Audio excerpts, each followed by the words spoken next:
Hello and welcome to the first of 5 videos in our Let's Talk Money series. This series aims to give parents and guardians the confidence and knowledge they need to teach their kids about 5 key personal finance topics, to put them on a path to good money habits like saving regularly. Finder is a team of personal finance experts dedicated to helping you make better decisions with your money. We chose these 5 subjects based on a recent survey we conducted, asking parents which money topics they felt least confident teaching their kids about. If you want to check out the full results of that survey, as well as additional stats and expert comments, click here and follow the link below. So the first part of each video will give you a brief overview of the subject at hand, with tips on how to communicate it to your kids.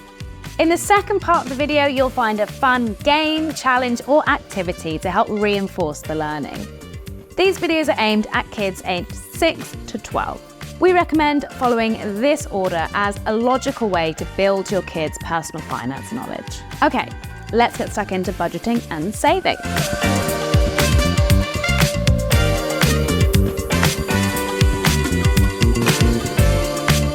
Your kids are likely aware that there are some everyday things most adults need to pay for, like your house, your car, and the weekly food shop, as well as things like after-school clubs and weekend activities. A helpful way into budgeting is explaining to your kids that typically adults have to work to be able to pay for things. Money doesn't just appear out of nowhere. And because there are lots of things adults need to pay for, it's helpful to have a system to organize their money every week or month. You can explain that this system is called a budget. It's a plan to help people manage what they spend their money on. It's useful for kids to know that on a wider scale, people create budgets to help them make good decisions with their money.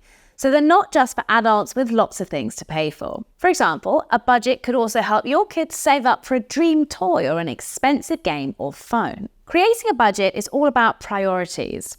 Explain to your kids that you should start by allocating money to your essentials first. So these are things like, your home, food, savings, etc., before allocating money to indulgences like takeaways or new non-essential clothes. If there's not enough money to cover everything, you might have to cut back on some of those indulgences. There are lots of budgeting methods out there, including apps that will help you automate your budget and savings every month. A popular budgeting method to talk through with your kids is the 50-30-20 method, where you allocate 50% of your salary to essentials, 30% to indulgences, and 20% to savings. It might sound like a drag to potentially have to cut back on fun things, but another way of thinking about a budget is that it helps you organize your money better, so you can look forward to spending money on the things you want, while knowing that everything else is covered. Savings are a key part of most people's budgets, whether you're saving for a specific goal like a house deposit or a family holiday, or just to have some money set aside for emergencies or unexpected expenses. Even at 12 years old, saving for a house deposit is still a little way off. So for your kids, it's about understanding the idea that not spending their pocket money today could bag them something bigger down the line. Ask your kids to think about something big they really want, maybe a bike or a new video game. Then, based on their pocket money allowance, get them to work out how long it would take to save up that amount. Discuss how they might feel in, say, 6 weeks when they finally have enough to get that dream toy, bike, or book. Since some kids' savings accounts come with interest-earning features, it's worth introducing interest to your kids. You can explain that in the context of a savings account, interest is a little reward from the bank for keeping your money with them. When we put money in a savings account, the bank uses our funds to lend out to other people, so they pay us interest for having the use of our money. You can explain that the amount of interest you get is calculated as a percentage of what you put into your account. This is called your interest rate. If your kids have an interest earning feature in their money app, spend some time together exploring the interest breakdown.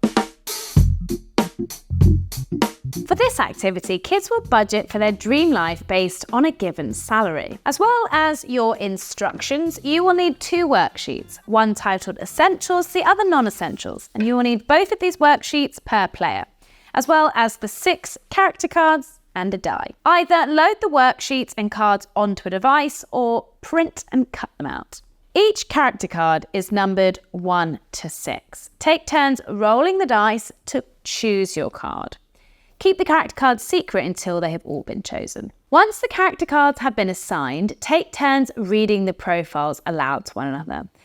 On each profile, you will find the character's job as well as their monthly salary. If your kids have questions about why certain jobs have higher salaries, it can be helpful to explain that your salary depends on a lot of factors, including how long it takes to qualify for that job, if it requires very specialist knowledge, or if the job is in high demand. Grab your worksheets. Now, based on your salary, put a tick next to items you want to include in your monthly budget. Each section has tiered options ranging from less to more expensive.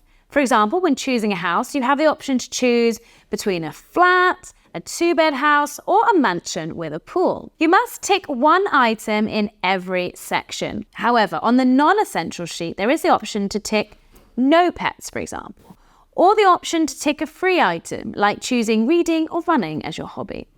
But do encourage your kids to choose a few fun items in the non-essentials if they need it. Once completed, total up their expenses to make sure they're within budget and make any adjustments needed. After the exercise, take turns sharing what they've budgeted for and why. What items were important to them? Were there any items they decided to go without to be able to afford something else? How did you and your kids get on? We would love to hear in the comments below. If you enjoyed this video, like, subscribe, and be sure to hit that bell button to be the first to know when a next video drops. Thanks for watching.